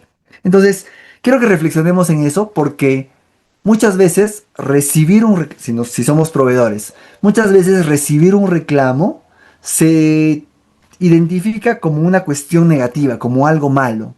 Y no necesariamente es algo malo, y puede verse, puede enfocarse como una oportunidad brindada por el consumidor, por mi consumidor, como por mi cliente, para mejorar algo que estoy haciendo mal. Entonces, si lo miramos desde esa óptica, yo creo que el reclamo puesto por mi consumidor es de hecho un regalo de ese consumidor, porque me está diciendo entre líneas, oye, yo quiero seguir comprándote, yo quiero seguir siendo tu cliente, pero necesito que mejores esto, por eso voy a poner un reclamo. Porque si pensamos en la dinámica que les explicaba hace un rato en el que si no me gusta un banco A me voy al banco B, muchas veces los clientes, y seguramente a ustedes también les ha pasado, si no les gusta algo, ni siquiera se toman el tiempo de reclamar, simplemente nunca más vuelven a ese comercio, nunca más vuelven a esa tienda. Entonces, si un cliente ha puesto un reclamo en su libro de reclamaciones, véanlo así, como una oportunidad, como un regalo dado por ese cliente que no ha tomado el camino de simplemente irse y nunca más volver con ustedes. Ha tomado el reclamo, el camino de decirles, mira, voy a presentar un reclamo para que mejores, para darte la oportunidad de que veas, que cambies algo que a mí no me ha gustado. Después ya estarán ustedes como proveedores decir, oye, sí, mi cliente tiene razón, voy a cambiar esto. O decir, no, mi cliente no tiene la razón, simplemente lo voy a dejar así. Pero esa es una decisión que ustedes tienen a partir de este regalo que les da su cliente de ponerles un reclamo. Así que, por favor, miremoslo desde esa óptica. Recibir un reclamo no está mal. El Indecopi, que es la autoridad que regula lo de consumo en el Perú, les dije, ¿no es cierto? El Indecopi no los va a sancionar por el solo hecho de recibir reclamos. Recibir un reclamo no es una infracción, no está mal. Entonces, ¿qué está mal? No cumplir estas condiciones que vamos a revisar a partir de ahora. Porque una vez que recibo el reclamo, allí sí se aplican algunas condiciones. Por ejemplo, la gestión de la atención nos muestra que el plazo para responder ese reclamo es de 15 días hábiles. Entonces, si yo, proveedor, he recibido un reclamo y le respondo a mi consumidor en 15 días hábiles, tengo que tener la seguridad de que he cumplido con la norma y que todo está bien. Ahora, si no le respondo en esos 15 días hábiles, allí sí ya debo saber que he incumplido la norma y que en cualquier momento podrían sancionarme por no dar respuesta a ese reclamo. Entonces, otra vez, podamos, por favor, distinguir esto. Lo que está mal no es recibir el reclamo. El solo recibir un reclamo no es una infracción. Lo que es una infracción es, por ejemplo, no responder ese reclamo. Y digo responder a propósito para también comentarles algo que es muy importante que sepan. El responder un reclamo en los términos legales no significa darle la razón al consumidor. No significa darle una solución al consumidor. No significa hacerle una devolución al consumidor. Responder el reclamo significa simplemente trasladarle a mi consumidor cuál es mi posición respecto de su problema. Entonces, sepan ustedes, por favor, que habrá algunas situaciones, algunas circunstancias en las que ustedes como proveedores puedan decir, sí, creo que mi cliente tiene la razón y por tanto le voy a devolver. Y le respondo el reclamo diciéndole, estimado cliente, visto el problema que nos plantea, considero que sí corresponde una devolución y aquí está su devolución, puede recogerla, se la deposito. Entonces, responder un reclamo puede significar atender favorablemente al consumidor, pero algunas veces puede significar responder desfavorablemente al consumidor. Y seguramente alguna vez les ha pasado que cuando han reclamado a algún proveedor y les ha respondido diciéndoles, estimado cliente, previa a la revisión de su caso, hemos considerado que las cuestiones que usted nos está reclamando carecen de fundamento y por tanto declaramos improcedente su reclamo o infundado su reclamo o no le damos la razón. Eso no está mal. De hecho, la norma dice, tú tienes 15 días hábiles para responderle tu posición al consumidor. Si le das una solución favorable o desfavorable, ya se verá después quién tenía la razón. Pero a efectos de la gestión de atención del reclamo, lo único que exige la norma es responder el reclamo. ¿Y por qué resalto esto? Porque en la sección de preguntas muchas veces me plantean, entonces esta norma es completamente favorable para los consumidores porque no importa lo que reclamen, yo debo responderle favorablemente en 15 días. Y la respuesta siempre es la misma. Nunca hemos dicho favorablemente. Tú tienes que responderle en 15 días. Esa respuesta puede ser favorable o desfavorable. Eso no es infracción. Les comento un caso que alguna vez me revisé en alguna denuncia y es algo bastante peculiar, pero que sirve mucho para graficar esto que les quiero tratar de comentar. Era un consumidor que fue a un establecimiento X, un determinado establecimiento de venta de alimentos, y puso en su reclamo, y no me lo estoy inventando, pidió el libro de reclamaciones y el detalle de su reclamo era, el color verde chilloso de tus paredes me deslumbra demasiado y no me gusta, solicito que se cambie. Entonces, vamos a regresar a la hoja de reclamación. Aquí en el detalle puso eso, ¿no es cierto? El establecimiento está pintado de un color demasiado llamativo, demasiado fosforescente, de un verde de poco gusto. Y pedido, digo, solicito que se pinte de otro color. Ese fue el reclamo del consumidor. El poder poner un reclamo es un derecho de todos los consumidores. Entonces el proveedor preocupado viene y dice, ¿cómo debo, o sea, qué color debo realmente pintar de otro color? Eso genera demasiado cambio. Además, mi marca está asociada a este color, yo me identifico en el mercado con este color. Entonces, a este cliente, al funcionario de atención de reclamos de esta empresa, le hubiera servido saber que cuando la norma dice responder, no significa darle la razón. Entonces, esta cevichería no tenía que pintar sus paredes de otro color.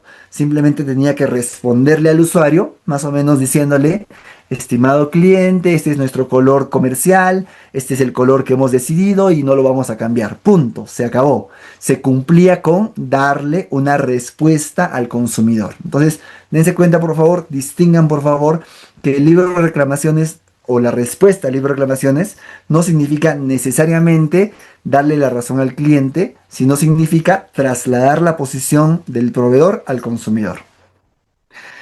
2. No se puede condicionar la atención de reclamos al pago previo de servicios. Es algo que pasaba antes, ¿no? Ok, entonces primero págame lo que estás reclamando y después que me lo pagues te voy a responder. La norma señala expresamente que no es posible condicionar la atención del reclamo al cobro del servicio.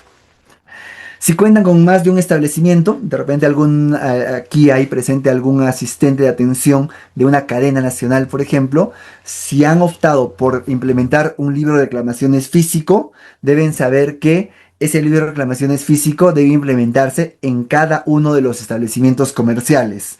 No es que somos dos establecimientos y estamos una calle frente a la otra y por eso nos vamos prestando el libro. No, si son dos establecimientos, cada uno de ellos debe tener un libro de reclamaciones independiente. 4. El proveedor debe guardar las constancias de respuesta o ampliación de plazo para responder los reclamos. Ocurre que en el Perú la norma dice que transcurrido cierto tiempo, el Indecopi puede visitar los establecimientos comerciales, pedir los libros de reclamaciones, revisar cuántos reclamos se han puesto y exigirle al proveedor que acredite que ha respondido estos 10 reclamos. Entonces, básicamente así, el Indecopi va, le pide el libro de reclamaciones al comercio, encuentra que hay 10 reclamos puestos y le debe decir o le puede decir al proveedor, ok, tienes 10 reclamos recibidos, debes acreditarme que has cumplido con responder estos 10 reclamos. Si se han respondido los 10 reclamos, sea positivo o negativamente, ya les decía, no hay ningún problema, pero si no se ha respondido un reclamo, probablemente se debe imponer una multa. Los incumplimientos pueden y de hecho deberían ser sancionados y esas sanciones ya no se deciden de manera aleatoria, sino que tienen un supuesto de cálculo estandarizado en una norma que les voy a comentar a continuación. Pero entonces, ¿cómo funciona? Si yo no he respondido un reclamo y soy una gran empresa, tengo tal multa específica. Si yo no he respondido un reclamo y soy una mediana, micro o gran empresa, tengo una multa determinada para cada tipo, para cada tamaño de empresa. Entonces, evidentemente, cuanto más grande es la empresa, evidentemente la sanción tiene que ser más grande. Y para que eso ya no sea aleatorio, todas estas multas se han estandarizado en una norma que a continuación les voy a comentar.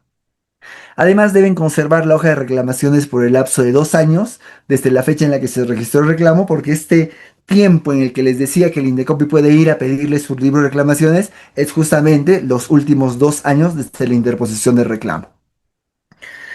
Si tenemos algún abogado por ahí, seguramente se preguntará por qué 2 años. Porque el plazo de prescripción en las normas de protección al consumidor es justamente de 2 años. En caso de pérdida o extravío del libro de reclamaciones, en el caso de que sea físico, evidentemente, el proveedor tiene la obligación de comunicar a la autoridad competente, a la autoridad policial, haciendo constancia de la pérdida de ese libro de reclamaciones en un plazo máximo de 48 horas desde la fecha de la pérdida. Algo así como una denuncia por pérdida, como lo hacen cuando se pierde el NI, exactamente lo mismo si es que se llegara a perder el libro de reclamaciones. A ver, algunas cuestiones particulares que voy a pasar bastante rápido. Les dije al inicio que todos los proveedores en el Perú deben tener su libro de reclamaciones. Y eso que les dije es cierto. Sin embargo, también es cierto que la norma establece que hay algunos proveedores muy especiales que tienen libros de reclamaciones también especiales. Por ejemplo, los organismos reguladores. ¿Quiénes son los organismos reguladores? El OCINERMIN, el OCITEL, OCITRAN y SUNAS, que regulan servicios justamente como electricidad o hidrocarburos de electricidad, el OCITEL telecomunicaciones, el OCITRAN carreteras y infraestructura de transporte, y SUNAS que regula agua, ¿no es cierto? Si ustedes van a una empresa de agua, si ustedes van a una a una garita de pago de peaje, si ustedes van a un prestador de servicios de internet o cable o cualquiera de ellos, se van a encontrar que sus libros de reclamaciones son un poquito diferentes de los que hemos visto aquí. Y eso es porque el reglamento del libro de reclamaciones establece que cuando hay un supervisor, el supervisado, digamos, con nombres propios, será Cusco, Telefónica, IRSA, el concesionario de carretera o algún otro concesionario, tienen un libro de reclamaciones específico o adecuado a su proceso de atención. ¿A qué se refiere esto? Antes de que exista el libro de reclamaciones en el Perú, estos proveedores ya tenían una regulación de cómo atender sus reclamos. Entonces, para no duplicar el sistema de atención del regulador con el libro de reclamaciones, lo que dijo la ley es, ese libro de reclamaciones, ese libro de reclamaciones se va a entender como el sistema de atención de reclamos que tú ya tienes, siempre y cuando puedas generar algunas características. Y esa diferenciación se aplica también a las entidades financieras que realizan actividades de bancos o de cajas en el Perú. Por eso es que también, si alguno se habrá dado cuenta, cuando van a los bancos, cuando van a las cajas municipales, cuando van a las financieras, se encontrarán el libro de reclamaciones que no es exactamente igual al que hemos visto. ¿Por qué? Una vez más, porque estos proveedores antes del libro de reclamaciones ya tenían un sistema de registro y atención de reclamos. Entonces, para no duplicar la cosa, para no duplicar el sistema, la ley dijo, el sistema que tú ya tienes para atender reclamos se va a entender como la implementación del libro de reclamaciones siempre y cuando cumplas con algunas condiciones mínimas. ¿Cuáles son esas condiciones mínimas? Que esos sistemas de reclamos deben encontrarse a disposición inmediata de los clientes o los consumidores. Que se habilite un orden de atención preferente para la recepción de quejas y de reclamos, que se entregue a los consumidores una copia o constancia de la queja o reclamo presentado con información mínima prevista. Por eso es que yo puedo presentar un reclamo en un banco de manera telefónica y en ese caso me dan un código de reclamo, ¿no es cierto? Por estas cuestiones. Deben además estos proveedores, bancos, financieras, cajas, exhibir un aviso de libro de reclamaciones conforme lo dispuesto en el reglamento, es decir, pueden tener un libro diferente, pero también deben cumplir con poner un avisito que diga que este establecimiento cuenta con un libro de reclamaciones. Estas empresas entregarán al Indecopi información respecto de los reclamos que han ido recibiendo a lo largo del año o de los años para que el Indecopi haga un análisis de cómo se van moviendo esos reclamos en el mercado de financieras y reguladas. Y finalmente, un último tema, un último sector de regulación específica también son los proveedores de servicios de transporte de pasajeros.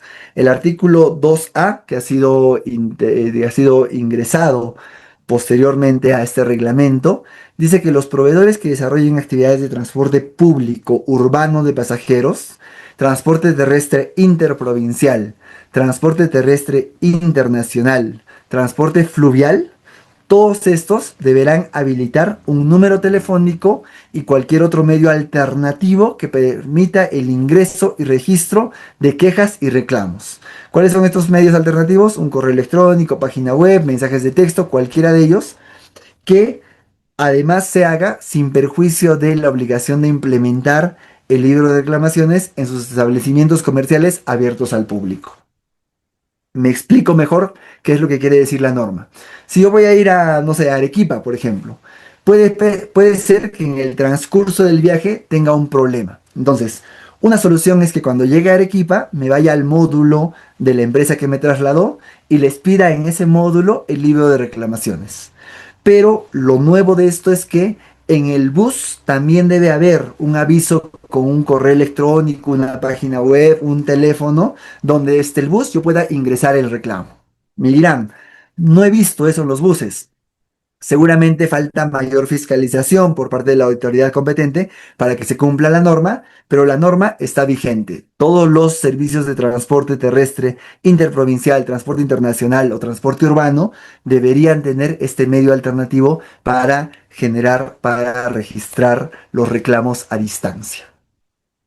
Y ya, casi terminando este tema de libro de reclamaciones, les quiero comentar lo que ya les decía antes, que las infracciones al libro de reclamaciones están específicamente determinadas en un cuadro que ha sido aprobado por un decreto supremo todavía en el 2021, que establece exactamente cuál va a ser la multa que le voy a imponer a determinado proveedor por determinada conducta infractora.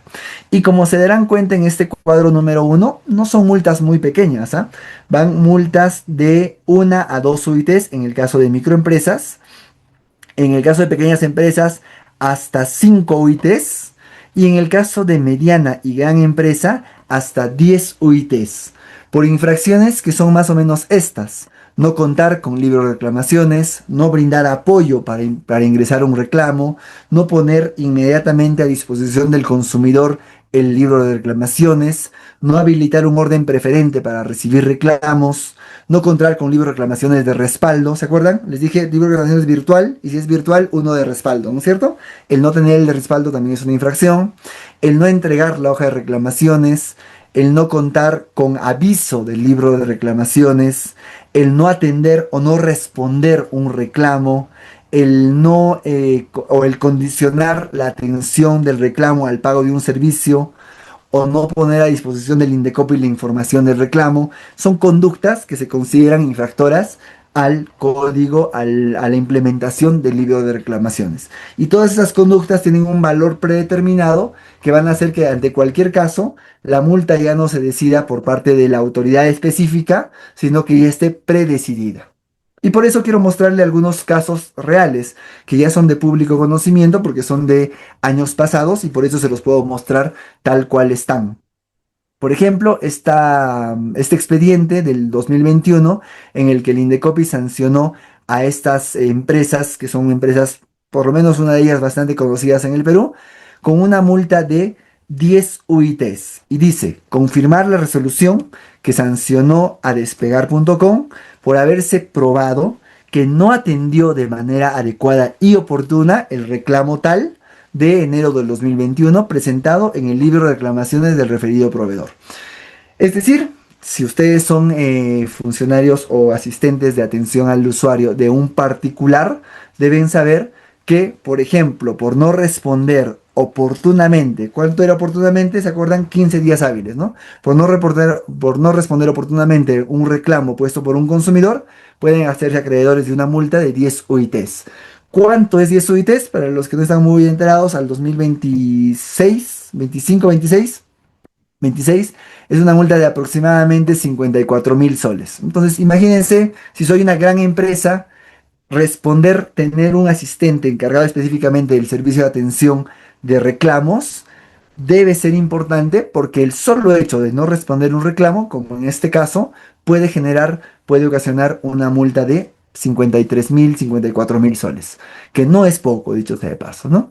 Otro caso, promotora, determinada promotora que ha sido sancionada por el Indecopi porque no cumplió con implementar su libro de reclamaciones durante el año 2020 y por no implementar ese libro de reclamaciones se le puso una multa de 3.46 UITs. ¿Cuánto es 3.46? Más o menos 12.000 soles por no tener un libro de reclamaciones, por no saber lo que ustedes están revisando, conociendo, reconociendo en la clase del día de hoy. Entonces dirán, ¿por qué a uno 50 y tantos mil y por qué a otro 12.000? Porque les decía que todo esto está establecido en una tabla que tiene entre uno de sus factores el tamaño de la empresa, es decir, el monto de la facturación. Evidentemente, sancionar a una gran empresa no será lo mismo que sancionar a una mediana o pequeña empresa, que evidentemente no debe ser lo mismo que sancionar a una microempresa. Entonces, el grado de afectación se mide también en el tamaño del proveedor denunciado, sancionado, del proveedor infractor. Un último ejemplo me parece que la Comisión de Protección al Consumidor del Indecopi, que sanciona a un determinado banco, el Interbank, porque se acreditó que respondió un reclamo, pero lo respondió fuera del plazo legal establecido. Es decir, lo respondió, pero lo respondió tarde. A los abogados, a los asistentes, a los asesores de atención, se les fue responder el reclamo, se les respondió después de la fecha legalmente aprobada y por tanto se le puso una multa de 6.89 UITs. ¿Cuánto es? 36.000, 37.000 soles al año por atender de modo tardío, de forma tardía, un reclamo puesto en el libro de reclamaciones. Así que eso es la normativa asociada a la gestión de conflicto, a la atención de reclamos, por lo menos en la parte del sector privado, del sector particular. Y por eso les aclaro esto último respecto al libro de reclamaciones del particular o del libro de reclamaciones del privado. Le corresponde al Indecopi la fiscalización y la sanción de incumplimientos relativos al libro de reclamaciones del sector privado. Para ponerlo en sencillo, el libro de reclamaciones de las empresas en una relación de consumo. ¿Qué es la relación de consumo? Cuando los clientes compran o contratan un producto o un servicio con un proveedor a cambio de una contraprestación. Entonces, cuando estoy ante un particular, yo que soy cliente, le pago por un producto, le pago por un servicio, estoy en una relación de consumo y si en esa relación de consumo surge un problema, puedo presentar un reclamo en el libro de reclamaciones del privado, del particular. Y ya como clientes, como usuarios, si tienen algún problema porque no les han atendido, porque no tienen el libro de reclamaciones o por lo que fuera, ¿dónde van a reclamar? ¿Dónde van a denunciar esto para que se pongan las multas correspondientes que hemos ido revisando ante la Comisión de Protección al Consumidor de este Indecopi, un organismo descentralizado en el Perú? Ahora, ¿qué pasa cuando y entramos ya en la última parte de nuestra clase el día de hoy, qué pasa cuando esa insatisfacción no se presenta en un particular, en una empresa, sino que se presenta en el sector público? Se presenta en una institución pública, les decía, ¿no? Una comisaría, un ministerio, un establecimiento de salud. ¿Puedo también reclamar? La respuesta es sí, también puedo reclamar. ¿Se pide el libro de reclamaciones? La respuesta es sí, también se pide el libro de reclamaciones. El Estado también tiene el libro de reclamaciones, pero es un poquito diferente. Y es lo que vamos a ver a continuación. El libro de reclamaciones del sector público. Primera gran diferencia. Cuando tengo un problema con el libro de reclamaciones del particular, les decía a dónde tienen que ir, al Indecopi. Cuando tienen un problema con el libro de reclamaciones del Estado, por favor no vayan al Indecopi, porque no es la autoridad competente. Tienen que ir, en términos generales, a la Contraloría General de la República, que es el órgano de administración o de control institucional de cada administración o de cada entidad de la administración pública, competente para verificar que las entidades cumplan con garantizar la disponibilidad y la accesibilidad del libro de reclamaciones. Entonces, si estoy en el Ministerio de Salud, en una posta y yo quiero presentar un reclamo y el libro de reclamaciones no está disponible, no me responden el reclamo, ¿a dónde tengo que acudir? Al órgano de control institucional, que es parte del sistema de Contraloría del Perú. No al Indecopi, porque otra vez el Indecopi regula el libro de reclamaciones de los privados, de las empresas. Cuando el problema es con el Estado, cuando es el libro de reclamaciones del Estado el que genera algún inconveniente, tengo que acudir a los órganos de control que están, digamos, bajo la jurisdicción de la Contraloría General de la República. Sean o no abogados, es importante hacer esta distinción, esta diferenciación, porque si no distinguimos esto, podría pasarnos que vayamos a tramitar todo un proceso en el Indecopi cuando en realidad tenía que irme a la Contraloría. O viceversa, ¿no? Vaya todo un proceso disciplinario en la Contraloría cuando en realidad tenía que irme al Indecopi. Por eso es importante distinguir entre el libro de reclamaciones del privado y el libro de reclamaciones del particular. ¿Qué es el libro de reclamaciones del Estado? El libro de reclamaciones del Estado hoy en día, 2026, es ya un programa, una plataforma digital que soporta la gestión de los reclamos, que se denomina también libro de reclamaciones, que permite realizar a todos los ciudadanos, a todos los usuarios de cualquier servicio público, el registro de reclamos y el seguimiento de esos reclamos a fin de lograr una adecuada gestión, de una adecuada respuesta a esos reclamos. Entonces, ¿se acuerdan en el privado? Podría ser un libro de reclamaciones físico o virtual. Si estamos en el del Estado, el libro de reclamaciones a hoy 2026 ya es completamente digital. Y hago el énfasis porque esto también ha ido variando durante los años. Digamos, la primera norma sobre el libro de reclamaciones del Estado data todavía del 2011. Hemos ido avanzando en el tiempo y antes el libro de reclamaciones estatal también era un libro físico que tenían en todas las instituciones, en todas las sedes. Pero hoy en día, al ser tantas las sedes en el Perú, el Estado o digamos el marco normativo ha ido evolucionando y actualmente el libro de reclamaciones estatal ya es una plataforma meramente digital. Entonces, puede ser que hoy en día ustedes acudan a alguna institución pública, sobre todo en provincias, ¿no?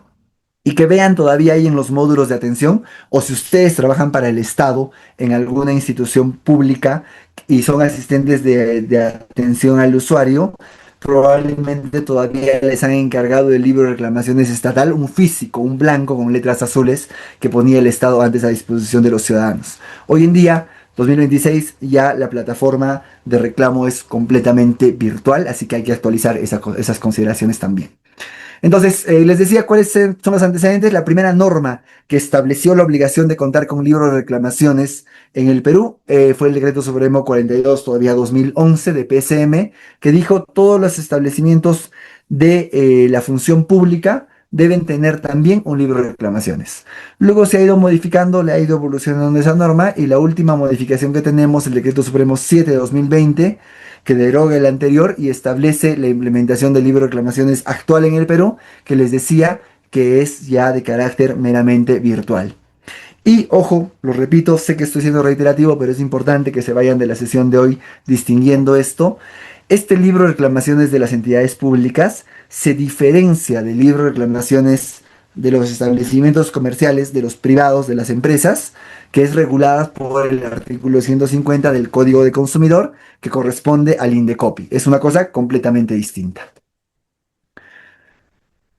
¿Qué es el libro de reclamaciones del Estado? El artículo, perdón, ¿qué es un reclamo ante el Estado? El artículo 4 de esta norma nos dice que el reclamo es un mecanismo de participación de la ciudadanía a través del cual las personas o las empresas pueden expresar su insatisfacción, su disconformidad ante la entidad pública respecto de lo que no se atendió o se atendió de manera deficiente en la prestación de un bien o de un servicio, se entiende de un bien o un servicio de naturaleza pública, ¿no es cierto?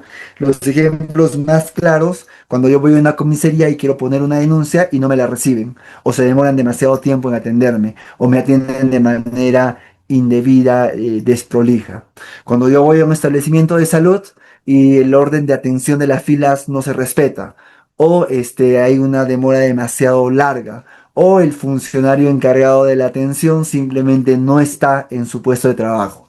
Esas cuestiones son cuestiones que yo ciudadano, yo usuario, puedo reclamarle a la autoridad pública, a la administración pública, y ese reclamo se hace a través de el libro de reclamaciones del Estado. ¿Qué es lo que se puede reclamar?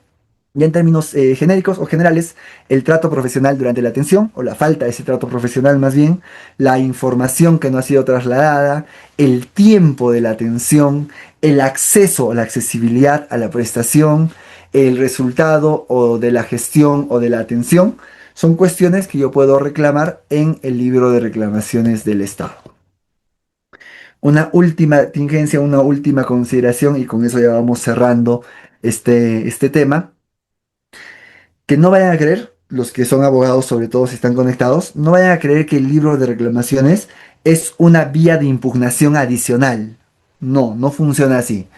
Saben los que están, digamos, inmersos en esto de los trámites, de los procedimientos sancionadores, que cuando yo acudo a una autoridad y me dan una resolución, una opinión legal, esa opinión puede ser cuestionada, ¿no es cierto? A veces puede ser apelada, a veces puede solicitarse revisión o reconsideración, pero el libro de reclamaciones no es eso. El libro de reclamaciones no es un medio para apelar mi resolución, para apelar mi denegatoria de alguna entidad pública. El libro de reclamaciones es solamente para reclamar una disconformidad por el trato recibido, por la información, por el tiempo de atención, pero nunca para cuestionar, para apelar, para impugnar. Así que hay que tener muy claro eso.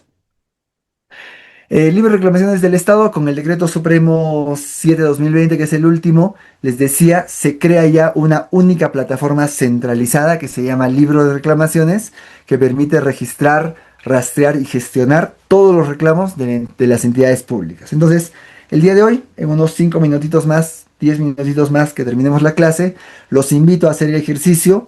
Pongan en su navegador favorito gov.p, libro de reclamaciones, y van a tener una pantalla como la que les muestro aquí, en el que ustedes van a poder identificar el organismo cual le quieren reclamar, y ahí todos los pasos, los detalles que ya hemos ido revisando respecto de cómo presentar un reclamo.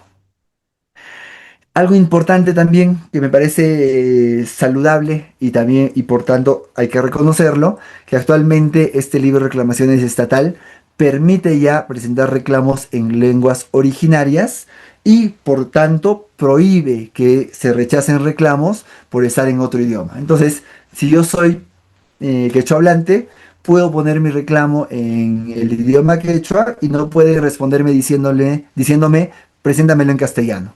La norma establece expresamente el reconocimiento de la posibilidad de presentar reclamos en lenguas originarias.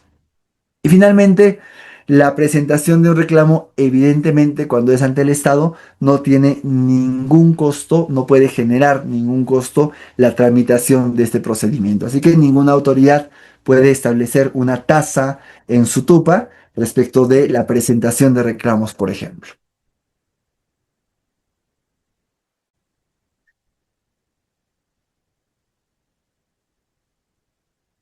Entonces, si queda alguna duda de cuándo presento mi reclamo en el libro de reclamaciones del particular y cuándo presento mi libro de reclamaciones del Estado, un dato adicional es que conforme lo establece o lo establecía todavía el Decreto Supremo 11, la primera vez que tuvimos libro de reclamaciones estatal en el Perú, decía que todas las entidades o dependencias que realizan administración pública deben tener un libro de reclamaciones.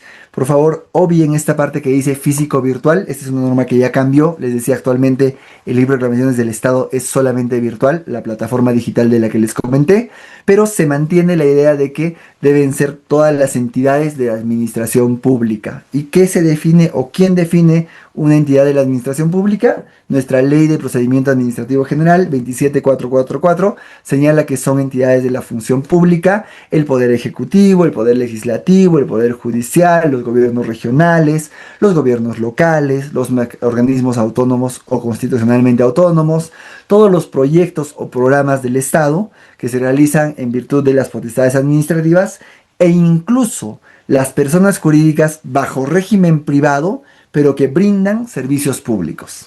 En suma y en resumen, con eso termino, cuando estoy en el sector privado, libro de reclamaciones del privado. Cuando estoy en el sector público, libro de reclamaciones del sector público. Cada uno con su ente rector competente. Para los particulares, el INDECOPI. Para el público, los sistemas de control asociados en la Contraloría General de la República. ¿Cuál es el plazo para la atención de los reclamos en el Estado? El plazo es de 30 días hábiles. Finalmente, el libro de... No, esto es lo último. ¿Quién regula el libro de reclamaciones estatal? Espero que ya haya quedado bastante claro, pero lo repito una vez más para que no haya lugar a ninguna duda. El OSI, el que nosotros conocemos como OSI, el órgano de control institucional, es el que verificar de oficio o por una denuncia de parte la implementación o la atención del libro de reclamaciones cuando estamos ante las entidades del sector público. Y con eso, estimados, muchísimas gracias por la atención. Como dijo la administración al inicio, teníamos clase hasta las 10:20. He cumplido a cabalidad el horario y me parece que tenemos 10 minutos para consultas o preguntas. De mi parte, muchísimas gracias por su atención y quedo a la espera de sus comentarios, consultas, dudas que pudieran surgir. Muchísimas gracias. Melissa, por favor, tu pregunta. Gracias. Activa tu audio. ¿Puedes activar tu audio? ¿Cómo está, doctor? Muy buenas noches. ¿Qué tal, doctor Reider?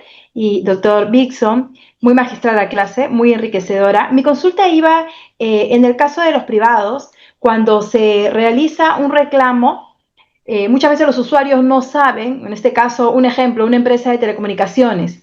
Entonces, mi malestar está basado por la falta de servicio, por la calidad del servicio.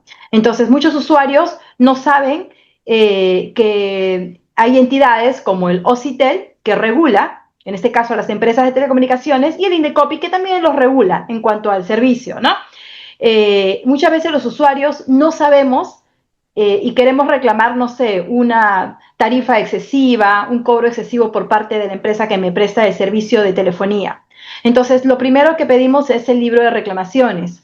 Mi pregunta es que si yo pongo un tema en el cual el INDECOPI no tiene la intervención y corresponde a los CITEL, la materia reclamable, la empresa operadora está en la obligación de encauzar ese reclamo que corresponde a una materia de los ITEL, o simplemente no lo encausa y la respuesta del Indecopi o de Claro, perdón, de la empresa operadora donde yo presente el reclamo va a ser la materia que usted ha reclamado no corresponde, es decir, reclamo infundado y mi reclamo quedó en nada, simplemente porque yo como usuaria no sabía. Las empresas, en este caso privadas, ejemplo, de telecomunicaciones, están en la obligación de encauzar ese reclamo, porque recuerden que a veces ponemos un reclamo porque fui maltratada por el asesor y a su vez porque me han cobrado un precio muy alto en mi tarifa de telefonía. Entonces, todo ese malestar, inconveniente por maltrato y también por el tiempo de atención y por el cobro excesivo en mi tarifa, todo lo plasmo solamente en el libro de reclamaciones. Ya no quiero hacer un reclamo ante los CITEL en la misma empresa operadora. Ellos están en la obligación como empresa privada de encauzar ese reclamo o no. Melissa, muchísimas gracias por la pregunta, que es una pregunta que requiere con una respuesta bastante bien estructurada, pero en tanto es la única pregunta, nos vamos a tomar el tiempo de. Recuerden que en el Perú tenemos mercados regulados y mercados no regulados. Justamente Melissa nos recordaba el artículo 4 de este reglamento que veíamos más temprano, que dice que las empresas del sistema regulado del Perú tienen un libro de reclamaciones un poquito distinto. Y nos pone el caso interesantísimo de telecomunicaciones, porque en telecomunicaciones puede pasar que yo contrato una línea telefónica con el celular y pueden pasar dos cosas. Uno, que el celular deja de prender, lo compré en la empresa operadora A, el celular deja de prender, o puede pasar que no tenga cobertura, no tenga señal, pero mi celular está perfecto. Entonces son dos tipos de reclamos los que tendría que plantear. El primer reclamo, porque el celular deja de prender o se calienta o cualquier cosa que seguramente les ha pasado, es un servicio no regulado, tiene que ver con el producto. En cambio, si no tengo señal, si no tengo cobertura, si mi facturación es más alta de la que contraté, sí es un servicio regulado. Entonces, ciertamente aquí el usuario está ante un problema. Tiene con una misma empresa, que a la que llamamos empresa operadora, tiene dos tipos de problemas, un problema regulado y un problema no regulado. En esa coyuntura tiene la posibilidad de presentar un reclamo por producto regulado y un reclamo por producto no regulado. El proveedor tiene la obligación de encauzar este reclamo regulado y no regulado, pregunta Melissa, y la respuesta a mí me parece clarísima, es toda sí. Por supuesto que el proveedor tiene la obligación de encauzar este reclamo o esta queja del usuario. Entonces, ¿cómo es que idealmente debería funcionar? ¿O cómo es que legalmente debería funcionar? Cuando el usuario se aproxima a la empresa operadora para generar el reclamo, el proveedor debe consultar al usuario cuál es la materia que va a reclamar. Incluso algunos libros de reclamaciones, los he visto hace algún tiempo, tienen un recuadro adicional que dice servicio regulado o servicio no regulado. Entonces, en un mismo libro de reclamaciones, después de exponer la razón de ser, digamos, le cuento en la hoja de reclamaciones que yo me compré un celular hace 3 meses y que a pesar de ser casi nuevo, la batería se calienta demasiado, el proveedor que tiene la obligación de asesorarme en la recepción del reclamo, el proveedor debe decirme, este es un mercado, un sistema, un reclamo no regulado y por tanto vamos a tramitarlo, vamos a encauzarlo ante el Indecopi. Ahora, si pasara lo contrario, si lo que yo estoy reclamando es que yo contraté un plan de 59.90, pero este mes me ha venido 72 con una supuesta ampliación que yo desconozco haber realizado, también puedo presentar mi reclamo allí. El proveedor tiene la obligación de asistirme en la recepción del reclamo y le marcará materia regulada y por tanto tendrá otro procedimiento que, como bien nos explicaba Melissa, es un procedimiento regulado que se tramita en primera instancia ante el operador y en segunda instancia ante el regulador, en el que Indecopi no tiene competencia. Entonces, respuesta corta, definitivamente sí. Los proveedores de servicios regulados específicos en el Perú, Ocitel, Sunaz, Ocinerminc, Ocitran, tienen la obligación de asesorar al usuario, al consumidor, en la recepción del reclamo. Y aunque no esté expreso en la norma, yo considero que ese asesoramiento también incluye, por supuesto, y cómo no, el encauzamiento de si es un tema regulado, que se va a ir al regulador, o es un tema no regulado que va a ser supervisado por el INDECOPI.